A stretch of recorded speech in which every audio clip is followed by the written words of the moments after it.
Before we begin, quick shout out to the Portland Kevin, who has helped out with his $5 thank you tier membership. If you want to be a patron and help me out over at Sage Temple Studios, just go to the patreon.com/Sage Temple. There you can get all my episodes for free, all my regular stuff from Old Game Save to the last update and review, as well as bonus material like this. Anyways, let's get on with today's special episode. Okay, so I am just doing this alone, and Summer Game Fest happened last week, and I've been kind of sitting around thinking about everything, and I have thoughts. I'm not going over the entire everything, but I kind of want to focus on some key items. And I'm going to start with Xbox, because Xbox is a little bit special to me, or for me, I should say, because I really don't care about Xbox at all. Hardly ever. I never owned one. I don't really care for it. But it's a big part of the ecosystem. And really, if there's one thing, in my opinion, we need Xbox for, it's to kind of keep PlayStation in check.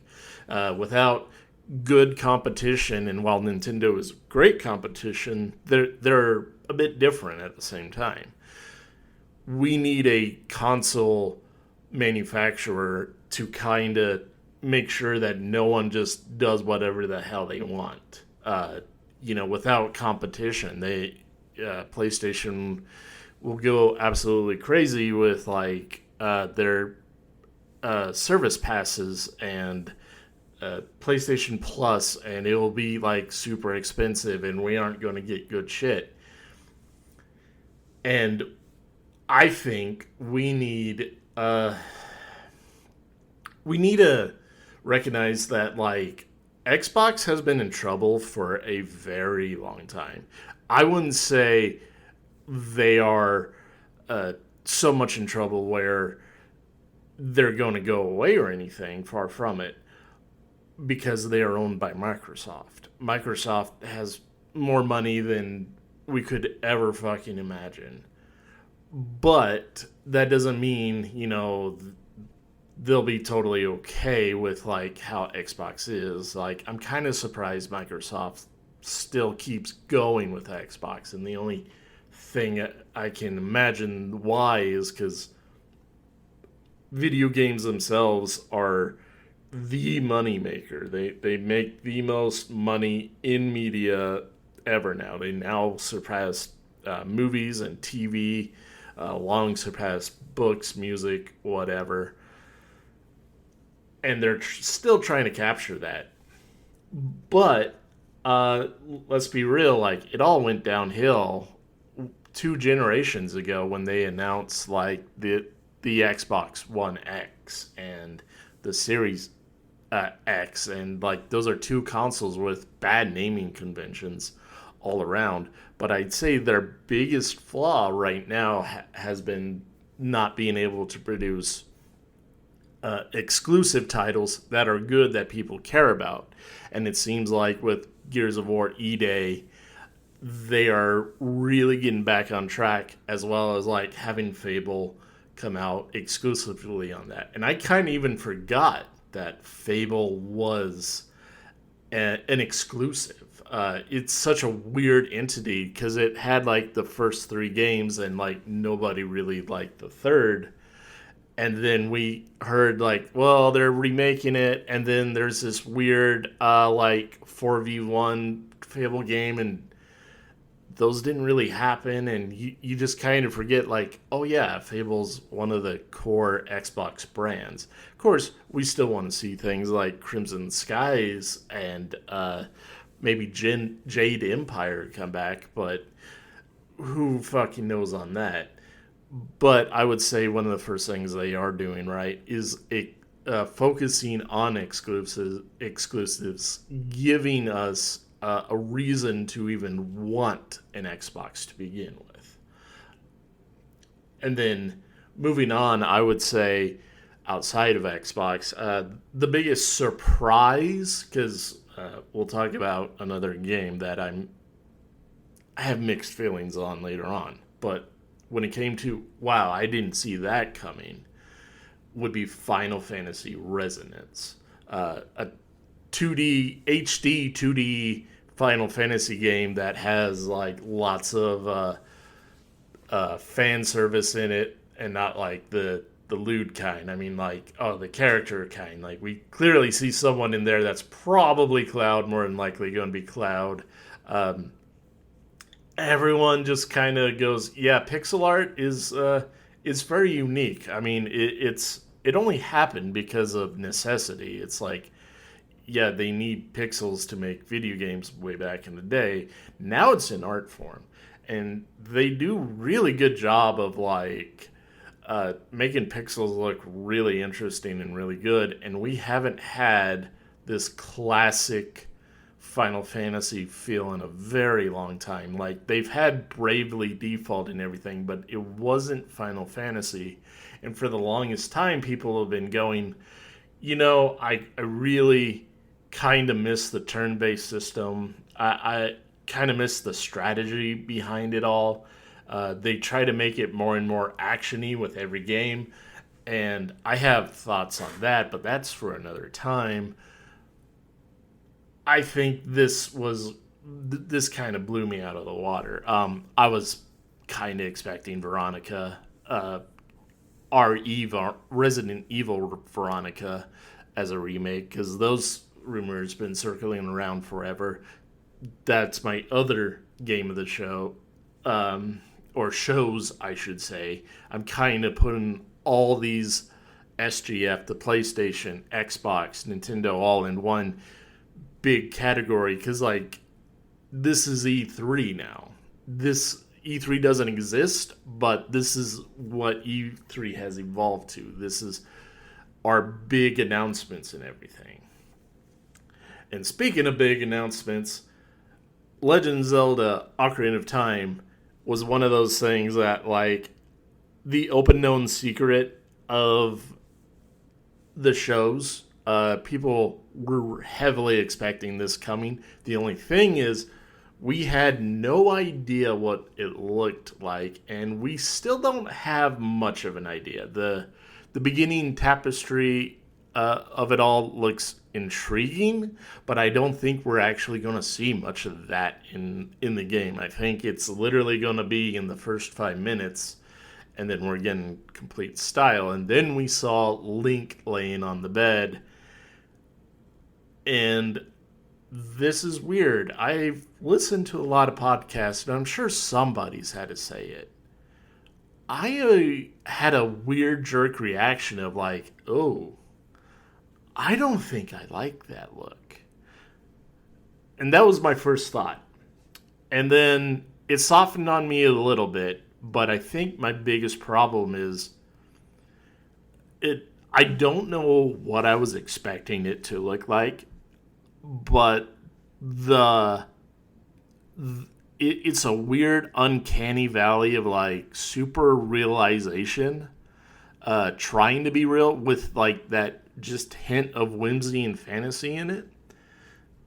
And I just like was like, ooh, that looks weird. I'm not sure. But the other part about it, this is just Link lying in the bed.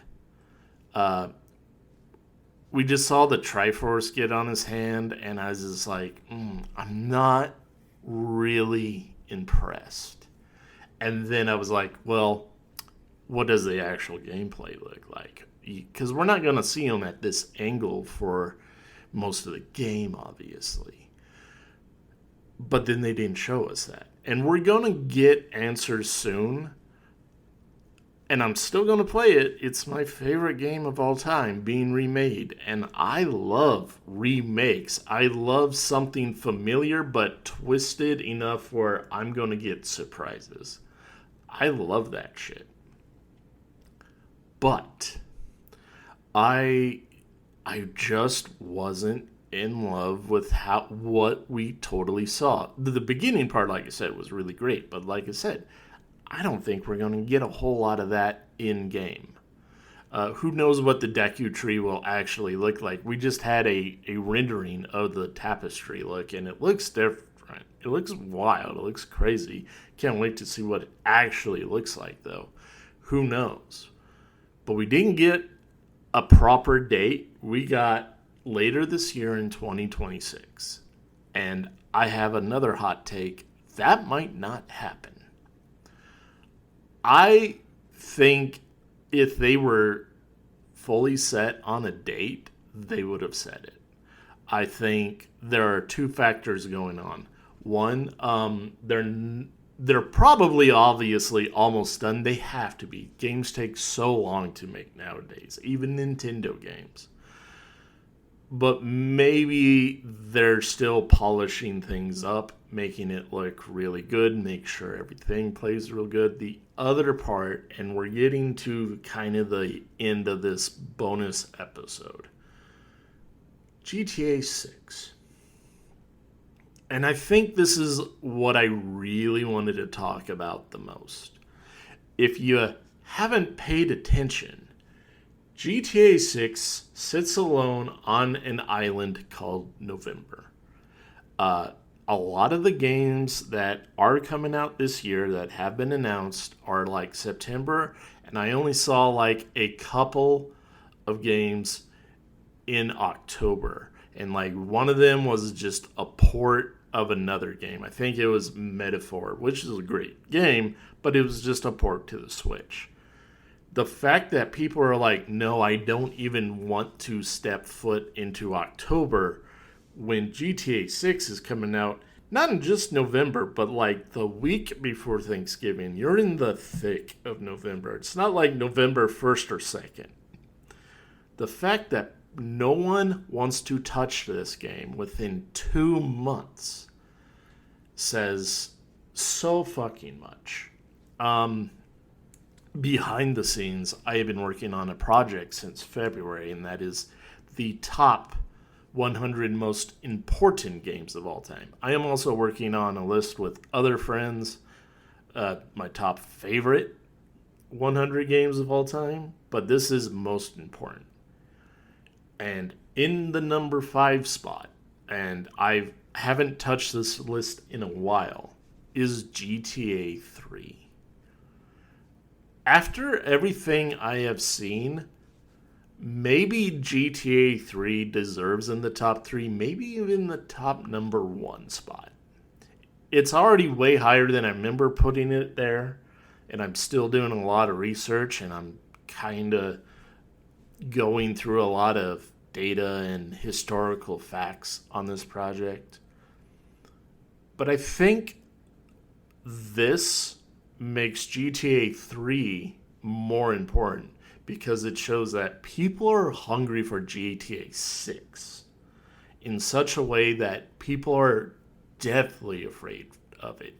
And it's really weird that, yeah, releasing a game side by side shouldn't matter. It's not like movie theaters where like your movie's going to be in a theater for a limited amount of time. It'll be on the stores. It'll stay on the shelves. But we have such a weird ADHD culture that first month of sales is like the most important. And going back to Ocarina of Time, the new one, we have this weird conflicting thing of like, I've been seeing people pop on the internet and be like, well, obviously Nintendo's going to challenge it. And like I said, Ocarina of Time is my favorite game of all time. It is one of the most high rated games of all time. It is one of the most important games of all time. I think it'd be a very bad idea if Nintendo took on GTA 6. For one reason that no one is talking about, and it's kind of driving me insane. We are in a recession right now. Like, I don't want to get too political, don't get me started, but a lot of us are broke. A lot of us don't have the income to afford 2 massive games at full price. And that's the other thing. We don't even know how much GTA 6 is going to cost, but I think most people will agree it's going to be at least $80 base game. There is a possibility it's 90 or even 100 because it's GTA 6. Rockstar can do that. Rockstar knows that within a year, it's still going to sell super fucking well, and then they're going to have their first sale on the game. It's going to be over a year until you see it. Maybe it'll come on sale on Steam quicker than that, but for like PlayStation and Xbox consoles, it's going to take a year because they won't have any reason to lower it. And they know eventually this game's still going to sell super well 10 years down the line for like $25. There's going to be longevity to this. And I think Nintendo is aware of that. I think Nintendo is really hedging their bet on like, do we release this in November? Do we release it in December? Do we even wait till 2027? Because a lot of games also got announced for 2027, but I also don't think they're really worried about the other games in 2027. Maybe a couple here and there, but this is a remaster of a game that came out at the right place at the right time, and a lot of us are super excited about it, but things are different now. Things are very different now. I don't know how well this remaster is going to do. I think it'll do at least pretty damn good, but from like the juggernaut that the original was, like how many sales this is going to do, I think we still need to see a whole lot more what is coming up. And because of all this, I think it'd be really foolish of Nintendo to go ahead and put it in November. Maybe October. October would be kind of kick-ass. The only thing is, will that game even be ready in time? That I feel like if it was, they would have said so by now. We will be getting a direct on it. I mean, hell, we got a direct on the Star Fox game. Of course, their most popular game of all time, or at least in the top 3, is going to get its own direct. That I'm not worried about. And it'll probably happen within a month. They're probably going to like focus on the release of Star Fox. And then very shortly after that, like within a week, would be my educated guess, maybe a week and a half the most, we're getting that direct. Now, the only other issue is in 2027, Pokemon's coming out. But that probably won't be until the fall. That's how they usually roll.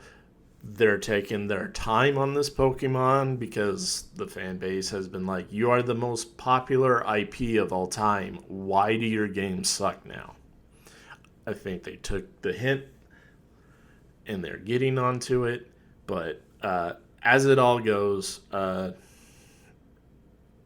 still would be a little bit worried. But I would probably guess no later than the end of March is when Ocarina of Time will come out. But going back, people can't afford 2 games right before the Christmas season. Because they also have Christmas to deal with, like Thanksgiving, travel. No one gets Christmas bonuses anymore. That's a thing of the past. And you know, 2 $80 games, that's $160 plus tax. It's just so fucking much. And people now need to buy a fucking Switch 2, because I don't think even with as little as we saw, I don't think that's coming to the Switch 1. I think that's Switch 2. Maybe they already announced it and I already forgot. That could be on me. But it's a Switch 2 game. There's no way in hell that's a Switch 1. Because if that was a Switch 1 game, then Breath of the Wild would look way better than it is. I think that's not a really big leap in logic. Well, anyways, those have been my major thoughts on this bonus episode. I'm not really going to edit this. I'm just going to plop it out. So all the stuttering and everything you've heard, sorry. But hey, if you guys want to check me out and you like what you heard, check me out on all the major podcast services at Sage Temple Studios. We're also running shorts on the YouTube channel at Sage Temple Studios. Probably going to get on TikTok soon with shorts as well. I'm expanding. Check me out at patreon.com/SageTemple for the $5 thank you tier. Thank you again, Kevin. You've always been a good friend podcasting with. You really helped me grow and everything. And thank you for being my first patron. Again, this is Jordan with the Sage Temple. I will see you guys later. Good night.